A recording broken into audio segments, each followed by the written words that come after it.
Hi everyone. It is June 23rd and we finally got rain.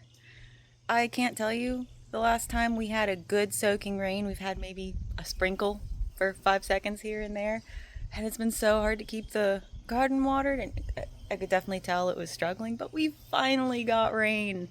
Like a solid day of soaking rain. And I want to see how much the garden is perked up, so let's do a garden tour. So, as I've done before, in the last few garden tours I've done, this is before from 2 weeks ago, and this is today. Now, I know I have a bunch of things to harvest in there as well, but let's take a look at what's going on. It's a little bit more spread out, but that's completely normal. I've had to do a lot of pruning. Strawberries definitely took a hit from the Japanese beetles, but they're bouncing back. The beetles have moved on and starting to get flowers and fruit. And these were all bare root plants that I started way late in the season for strawberries. And they're actually doing pretty good. I mean, some of them didn't quite survive the beetle onslaught, but hey, not bad. It's first year fruiting, so they're small and not much going on, but that's okay. I'm patient. But walking in, greeted by just this lovely shaded arch that is loaded with purple Blauhilde pole beans. I mean, these things are delicious. I finally figured out the right time to harvest them. It's when it's pretty much this. It's when they get nice and full enough where you can feel the lumps of the beans inside, but not so full where the beans have started to harden and become more like shelling beans. And they are so good. I'm impressed. These are probably one of the tastiest pole beans I have grown to date, or tastiest beans I've grown to date. Well, the sun came out, so it's going to be a wee bit bright. But I need to come in and harvest all of this. My little bee friend helping me out. And since the Japanese beetles have finally moved on, there's still one here and there. We're getting Kentucky Wonder pole beans again. They're starting to recover from everything. Those Japanese beetles were rough this year. It's the worst they've been since I've lived here. Whew, they stuck around for a minute too. But I love that this is the entryway to my garden. Oh, hello. Yeah, it's a little bigger than I like to let them get. It's a Pattison White Patty Pan, but whew, beautiful. And look at this plant. It is taller than me. I am growing this one vertically. And goodness, I'm going to run out of steak soon. Yep. It's taller than me. And it's still early on in the growing season. And I am happy to say that I have not lost a single, holy crap, there's another one. A single squash plant to the squash vine borers. Some of them have seen better days. But all but one are still producing. Overall, looking pretty good. I finally was able to tame this corner a little bit. That squash that had spilled into the walkway, the stalk got long enough because, see, it actually grew from one stem and grew into 3 different plants. So the stems got long enough and I was able to kind of push it back into one of the beds and wedge it with a container. So I have walking space now, but yeah, squash is looking great. Now that doesn't mean that I haven't had the battle with the squash vine borer. I absolutely have. But wherever they got in, I managed to get the borer out or treat with BT by injecting the stems. And I buried the stems and they rerooted. I see a real nasty one up there. But they rerooted, so they are getting their nutrients and water from above the damage point. I do need to come in here and do some pruning. I've been busy last couple weeks and some of my regular maintenance stuff has slipped a little bit, but not too bad. I'm dealing with a little bit of powdery mildew after that rain. It's what happens when you live in the south. After it rains, it gets incredibly humid, but I'll spray that with some neem oil probably tonight if it doesn't look like it's going to immediately rain again. And it should clear right up. and anything it doesn't clear up, I'll just prune off. Don't be afraid to prune your squash. Don't prune the main stems, but leaves, prune them off. If they aren't doing anything for the plant, if they're yellow, if they're covered in powdery mildew, if they've been damaged, if they're on their way out, if they're old, prune them off. It helps with airflow around the plant and helps prevent disease, because the better airflow, the less chance that it's going to get damp and powdery mildew, the stronger the stems will be. Just don't make it so there's only like a handful of leaves at top. But you can see all that stem, I've pruned all that. Same there, all that exposed stem with no leaves, it's because I pruned leaves off. Same over there. Perfect example of what to prune, that leaf. It's not helping. The plant's just going to try to keep putting energy into it that it doesn't need to, because it's got plenty of other leaves. So I need to come in here and do a little cleaning. But yeah, don't be afraid to prune your squash. And I am getting okra, slowly but surely. It's like one little pod every few days or so. Not really enough to do too much with, but it looks like that won't be an issue for much longer. I've never had the opportunity to try okra other than cooked in a restaurant or pickled, so that's why I decided to grow it this year. And everyone always talks about the slime. How bad could it really be? So, of course, one of the very first pods that I got, I bit right into. I'm like, oh, this isn't bad. And then I took another bite and got into the seeds. I'm like, okay, well, I see where the slime is. What got me was when I continued chewing and like the slime grew. The more you chewed, the more the slime grew and like filled your mouth. Oh, that was something. So yeah, I'm not doing that again. Hopefully I get enough to cook with, because raw's out of the question now. Now, most of my pepper plants are just a wee bit stunted. They are growing now. They definitely got hit with some flea beetles. The only one that's doing really, really well, honestly, is my banana pepper. It's doing great. So we're just gonna keep an eye on these. They have started picking up now that the weather's gotten really warm, because peppers do love the heat. I do have some backup started just in case. I don't think I'll need them, because now the peppers are recovering and picking up the pace. I think it's just because I put them outside to harden them off just a little bit too early, and we ended up having some cold nights that I forgot to bring them in. It wasn't freezing, but they don't really like to be outside in anything under 50 degrees. It can stunt them, and I'm pretty sure that's what happened here. Sometimes that level of stunting can set them back for the whole season. I'm hoping that's not the case here. I don't think it is, but they're definitely a little behind. This banana pepper plant was started at the same time as everything else. I went through the same cold snap that everything else did, but I mean, it's thriving. And then we got this little thing. Lost all of its top leaves, and now it's regrowing them, so we'll see. And that one's starting to catch up. Let's start out with the good about tomatoes. This Champagne Bubbles tomato, yeah, that's one plant. It's like 8 foot tall now. One well, might as well be a cherry tree at this point, but cherry tomato plant is this entire wall. And it's way taller than me and about to outgrow its support, so interesting, considering almost everything else around it came down with something and didn't make it. So as you can see, that is not a healthy tomato, and I'm actually going to pull all the fruit and tear this thing out. I thought it was over-fertilization, fertilizer issue, because it primarily impacted a tomato that was here and a tomato that was right there, all within the same little square foot area. So it's the soil. Everything in this bed divided slightly, maybe got a little less fertilizer, did great. Minus one, but we won't talk about that yet. I flushed everything really well. Things were looking okay for a minute, but then it just continued to kind of go downhill. I ended up pulling this one out, which was a cherry tomato, and the stem was hollow. I mean, completely hollow on the inside. It was so bizarre.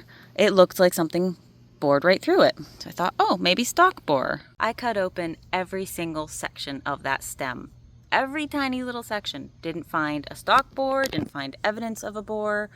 There were no knots on the roots suggesting root knot nematode. There were no entry points anywhere on the plant saying that a stalk borer got in. I have no idea. Yeah, they just kind of get wilty and then go brown, although this one went yellow first and just looked like it had a deficiency of either a nutrient or an overabundance of something that was burning it. The one in that spot went.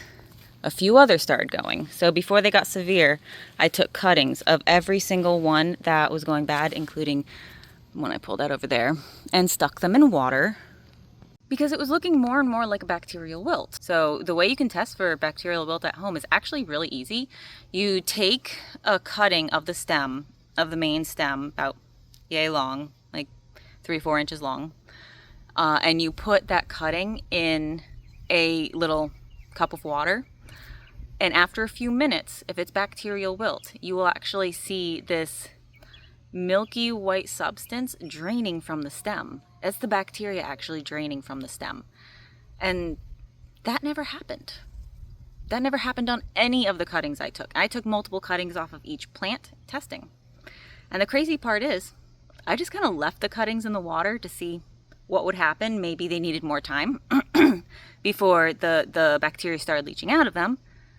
All of the cuttings perked back up. The wilted ones, not wilted anymore. The yellowing ones, regaining their green.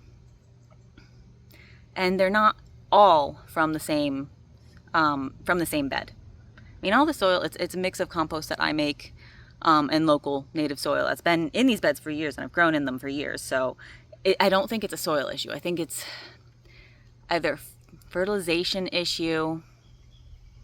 It's got to be something to do with the way I fertilized this year. I went heavier than I probably should have because of the no rain, and I didn't really take that into consideration, that it wasn't, the slow release fertilizer wasn't slow releasing quite as much as I expected. But I'm gonna see if I can root those cuttings and put them in pots and just see if I can do anything with them instead of potentially infecting more soil. If they do have some sort of disease, put them in pots and see if they'll grow. That was the Pantano Romanesco. I'm going to harvest the fruit and probably pull that out today. The Isis Candy Cherry was the one that was right there and didn't make it. And literally the tomato plant that is between the two sickliest, I mean technically the three, because there's one on the other side, is a beast and thriving and perfect. And even has ripe fruit. This is the Acres tomato that went the same route as all the others, got wilty, and I mean, take that in. But before this one started going wilty, I had cut off a sucker, one of the little armpit nodes there, that was rather large, and I couldn't get myself to just chuck it or throw it in compost. So I just stuck it in the dirt and said, whatever happens, happens. It's perfect. It grew. It was about half the size when I took it off as a sucker, but there is nothing wrong with it. And it's flowering. So if the plant was sick, either I cut this before the plant got sick, or it's not necessarily the plant, it's the soil, then this would have failed to thrive if the plant was sick. So that's what stemmed the idea of just seeing if I can root the rest of the cuttings and see what happens. There's little Tidy Treats tomato. It's finally sending off larger branches, so it's not as compact. It's finally starting to spread out, but good grief, it is still so compact in there. And there's so many little tomatoes in there. It's kind of tricky to get to. But it's doing great. It is a determinate variety, so it does stay small. But this was right on the other side of that Acres tomato that failed. Perfectly fine. Like, that is a healthy tomato plant right there. Oh, no, you don't. The cutworms are here. I lost all my tomatoes to cutworms last year. May just be one small one, but when they fully arrive, oh, they come in masses. So, time to start checking this and treating with BT. And there's another one that's gotten bigger.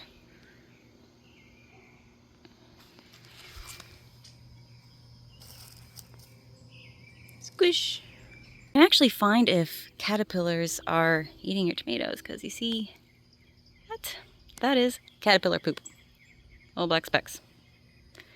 And of course the hornworms, we all know and hate, have much bigger black specks. Surprisingly, I usually don't have an issue with hornworms, but watch, this year I probably will, with all the luck I've had with tomatoes. See? Little caterpillar poop, which means look above it, and one of these leaves probably has a caterpillar on it. Armyworm, cutworm, those evil little things. Okay, so maybe it was a blessing that I lost a couple tomatoes, because this thing is not really allowing room for any others. But why did it have to be the big tomatoes? I actually wanted to do a lot of canning this year, making my own sauces. Still have a black from Tula tomato, which is a large variety. This thing turned black very, very early on, when it was only about that tall. It got some sort of fungus on it. And I treated it with a copper fungicide, an organic copper fungicide, and it stopped growing for a while, but I gave it time, and now it's regrowing. Looks extremely healthy, and even producing little flowers. This is one I'm not sure what it's gonna do yet. This is the old German. It's had leaf curl forever, and it's been a little droopy forever. At this point, whatever happens, happens. And look at this little thing. That is the Cajo watermelon. It is a orange flesh variety and only gets 2 to 4 pounds. So perfect icebox size. And based on the tendril being brown, probably close to being ready. I'll give it a little bit more time. I'm not convinced, but the stem has been damaged, yet is still living, so I have something that keeps coming into my garden and digging. I think it's mockingbird, but it keeps damaging plants in the process. And for some reason I still have Brussels sprouts.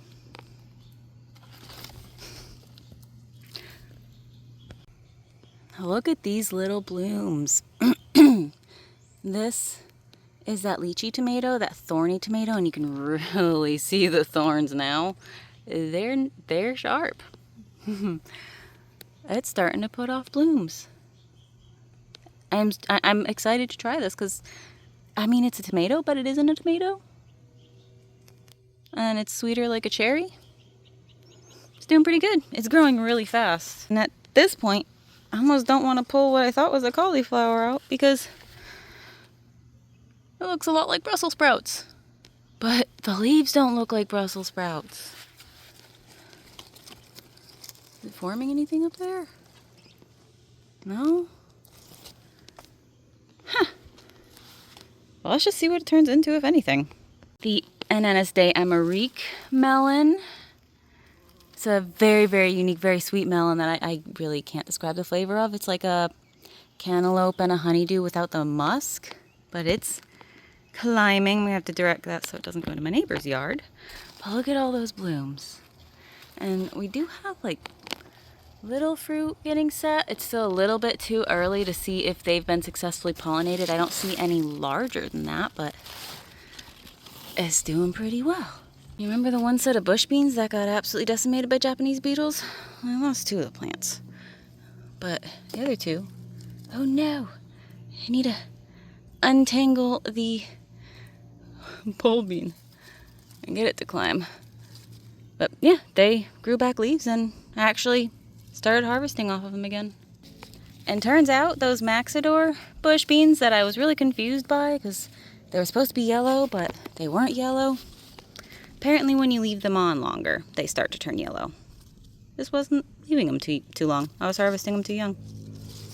So I'm going to leave some on and try and see if when they're yellow, they're too tough or if they're still edible. I'm always leery about harvesting beans too late because, you know, you bite into a bean that is shelling bean, long time storage beans in there.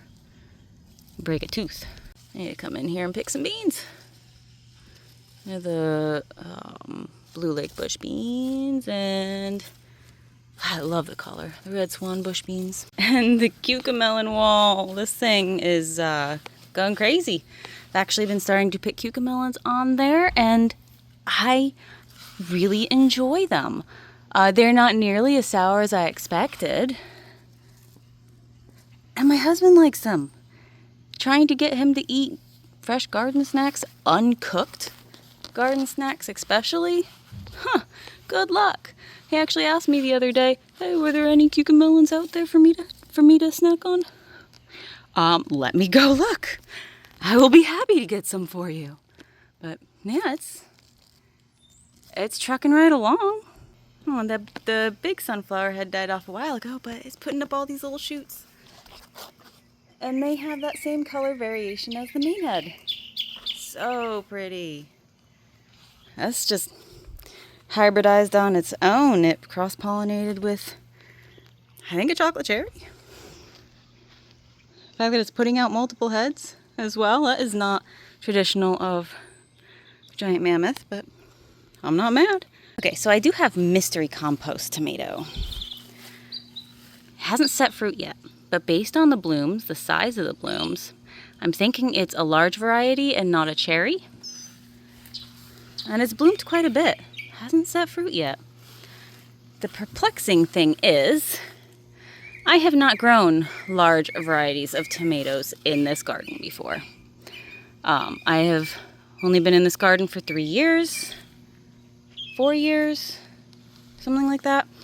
And I've only done cherry tomatoes as I was building the garden space. So if this is indeed a large variety, where did it come from? Was it a store-bought tomato that I threw leftovers into the compost? Maybe. I don't know. Oh, more cutworms. But anyway, I'm just gonna let it do its thing. I'm not watering it. I'm not taking care of it. I'm not trellising it. Let it be wild and crazy. Moving on to the secondary backyard plot. This is before from 2 weeks ago, and this is now. This is probably the last time this is gonna quite look like this on a garden tour, because the corn is probably gonna come out within the next couple weeks. It has gotten insanely tall. That is a 6-foot fence. This was only supposed to get about 6 foot tall. It is golden bantam sweet corn and has been producing like crazy. I have been picking regularly. I need to go in and pick some more today, but I'm thinking in 2 weeks it will probably be done because everything is just about nearing ripeness. And then that bed I will let get taken over by melons and sweet potatoes. It was only supposed to get 5 to 6 feet.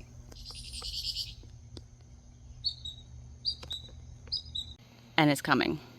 Loofah season is coming. This one's a ridge gourd. It's another variety of loofah. You still use the inside for a sponge, or you can eat them when they are small, about 6 inches, like a summer squash. This is your standard loofah. I grew this variety last year. And this is a white loofah. That is my first year trying this variety. I found that this one that I grew last year, the standard loofah, it didn't have the sponge density that I was looking for. So that's why we're trying this variety this year. I do absolutely love the ridge gourd. I love the density of their sponges, but they are a nightmare to peel. Oh God, it is a process. Whereas the other loofah, literally just the peel comes right off. This is a process. a somewhat painful process because the spines are also quite hard and sharp. But I like the sponge inside, so I'm gonna keep doing it. But that goes all the way up. I got more up there, all the way back down, and it is spreading over there. One of my favorite things about the loofah are the flowers. Just these big, beautiful orange blooms that when the whole trellis is wrapped in vine, it is just a yellow explosion every single morning. And the ridge gourd blooms in the evening. So I have this beautiful yellow and green arch twice a day. This was all in bloom last night.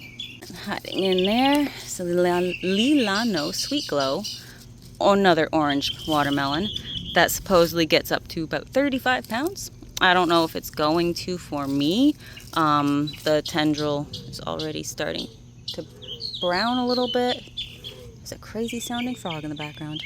But the tendril's already starting to brown a bit, and it hasn't put off any more flowers since it put off that one fruit, so we'll see. I do have more of that growing up in the front flower bed, but we also got honeydew.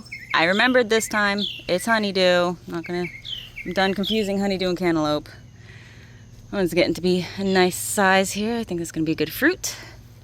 There were a few more little ones starting, but I can't see them right now. This gets so thick, it's hard to find things. Yeah, so little ones, but that one's definitely ahead of the game a little. Look at all that beautiful corn. Now the ones that I'm getting into now, the ones that were pollinated early in the season and I've already harvested, they've been fantastic full ears of corn, but the ones that I'm getting into now are right when the Japanese beetles came out and they actually ate the silks off of the plants. Like you can see what I mean. That one has no silks on it. And if you don't know, every single one of the hairs that sticks out of the top of the ear of corn and runs inside the husk, that is a silk. Every single one of those hairs connects to one kernel of corn. If that single hair doesn't get touched by pollen, that kernel doesn't form. So when the Japanese beetles ate the silks off, it made it so whatever silk they ate, that kernel couldn't form. So I've got some spotty corn left over in here, but I did get a good 10 or so that were well pollinated. They're still edible. They're just not as pretty and not as full as they could be. Yeah, now that the Japanese beetles have moved on finally, the sweet potato's starting to grow again. Look at that. Japanese beetles? No Japanese beetles. Yeah, I said I've been busy. I've been a little busy. Well, it's starting to heat up, so I'm going to do a quick harvest in the back garden because it's best to harvest things before it gets too warm for most of what I'm growing anyway. And then I will see you in the front to take a look at what's going on out there. So I came out to the front yard and my maypop is blooming. I love these flowers. They are so interesting. So wild, and they smell so good. Oh, this is somewhat new. I'm not sure if I showed you this before, but this is a Stevens cranberry, and it is loaded with cranberries. So I'm not sure if insects are getting to it or if it's the birds. But I got it late last year, outside of fruiting season, so it didn't produce, but it looks like we're going to be getting some. As long as I can keep the critters off of it. Don't mind the neighbor's AC unit, but this is my little dwarf pomegranate plant. That one's getting a lot bigger. They take a really long time to ripen, so it's not even close yet. But they stay about that size, about the size of a golf ball. Not too big. And the plant itself doesn't get that much bigger either. On the other side, it looks like a couple more may have actually gotten pollinated. So we might get a couple off of it this year. My Nancy Garrison passion fruit is about the same. They haven't started turning yet. I think they're about as big as they're gonna get. Still quite firm. And finally, I'm getting raspberries off of my Dorman red raspberry. The birds, as long as I get out here early enough, are saving me some. Oh yeah, I got a few to pick today. Oh, they're so sweet and so good. Man, but it smells like something died over here. I can't find anything, but it's like, oh, maybe a rotting dead frog. Ugh, it's gross. But I have watermelons wandering through here and a couple that are looking pretty good so far. This is an orange tendersweet, another orange flesh that I grew last year and is very good. You can really see it winding through. But that is a Cajo, like the one in the backyard that gets about 35 pounds. Not quite sure which one this is yet. I have 3 different varieties. Black Diamond, Cajo, and Orange Tendersweet, and they all kind of wind together. So it might be a Black Diamond,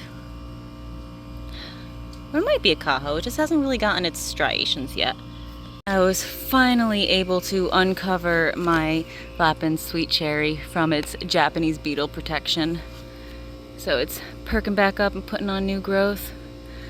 You see, there's a few other little watermelons hiding in there, but yeah, it just kinda, it's everywhere. And I love it. Oh, I love the elephant ear. And can we just talk about this pattern on this leaf? So pretty, and it's huge. And the Siam tulips seem to be enjoying their new location.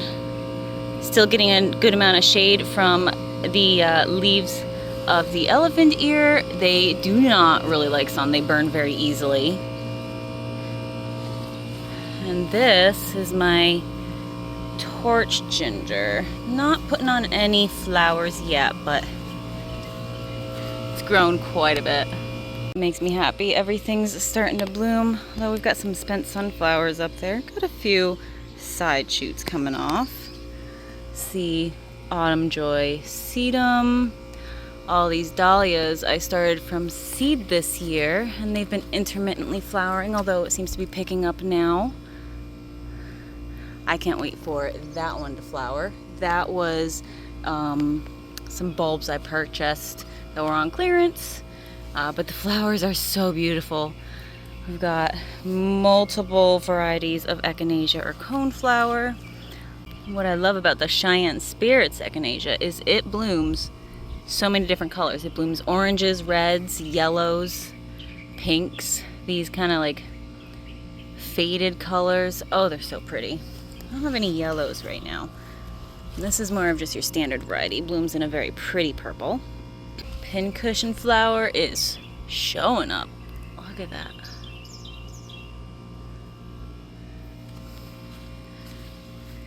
And we got a blanket flower. I think it's Arizona red shades. Couple varieties of dianthus. This is a salvia blaze of fire that I started from seed. I had no seeds germinate, and then I had one random seed pop up way later. I just kind of ignored it, and it popped up. So figure we'll see what happens with that. Hey, little volunteer balloon flower. Sadly, my Owari Satsuma mandarin dropped its last fruit. So, despite setting so much fruit and having so many blooms this year, we aren't gonna get to try it. But that's okay. Maybe next year. It's still a very young tree. Now this spindly looking thing is actually goji berry. Look at all those berries. Some of them are starting to ripen.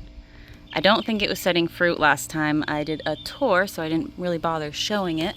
Nothing much changed on it, but look at all those berries. And those are the little purple flowers, if I can get it to focus. Focus, there we go.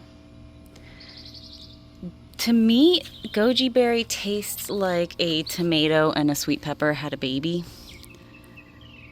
I can take it or leave it. I'm not all that fond of the taste, but you can put them in smoothies or in any kind of culinary dish that you would use tomatoes and peppers in. and they are considered a superfood.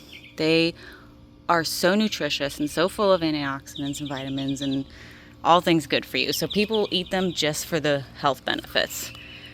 I will dehydrate them and add them to things when I need them. And I also kind of use them as a bird decoy. Oh, plumeria. Oh, this is one of my favorite flowers. It is definitely out of my zone, so I do bring it in every winter, but it's blooming. Oh my God, if only you could smell it. Whew. So gorgeous. Now I did have some cold damage despite bringing it inside on all of these stems, so you can see where I cut back some of the damaged branch, and it all branched out, but I'm not 100% sure that these will actually bloom this year because they're young now, because they're all new branches. But this one survived without any damage and is putting off some gorgeous flowers. Speaking of flowers, my massive crazy dragon fruit has a flower and it's gonna bloom tonight. But just look at the size of this thing. It's huge, and it grew this in under a month. Now I did save some pollen from the last time it bloomed because it does need pollen from another flower. This variety will pollinate itself, but you need at least 2 flowers blooming at the same time. It is self-pollinating. So last time it bloomed, I saved some pollen so I could hopefully pollinate the next flower and have successful fruit grow. And I did store it in the freezer. It has been a few months, so hopefully it's still viable, but oh, that's so exciting. These flowers are so magical, and they only bloom at night for 1 night. Beyond that, my strawberries seem to have decided that it's time to start fruiting again. These are Eversweet strawberries, and it looks like I need to come through and pick some. They didn't do a thing at the beginning of the year. There's a different variety than what I have in the backyard. They did nothing, and all of a sudden they decided it's fruiting season, even though technically we are outside of fruiting season on this. But I am not complaining. I am, however, pretty much done with getting a harvest on the Anne's Golden Raspberries. I think that's the last cluster right there. We will get another fall blooming, late summer blooming, but it's spring fruiting season is over. So now it's just gonna hang out and be wild and put on some size for the next fruiting season. So I've got a bit going on right now. Gonna have to watch this flower tonight. Means it's gonna be a late night because it'll probably open up around 11 or midnight, and I'll need to hand pollinate it at that point. So the season is going fantastic so far. Tomatoes, yeah, they're a little bit of a letdown, but you can't win them all. I'm just happy it's doing as well as it is. Anyway, thanks for joining me on this late June garden tour. I'll keep you updated on that dragon fruit flower. So pretty. So pretty. Anyway, I'll see you next time.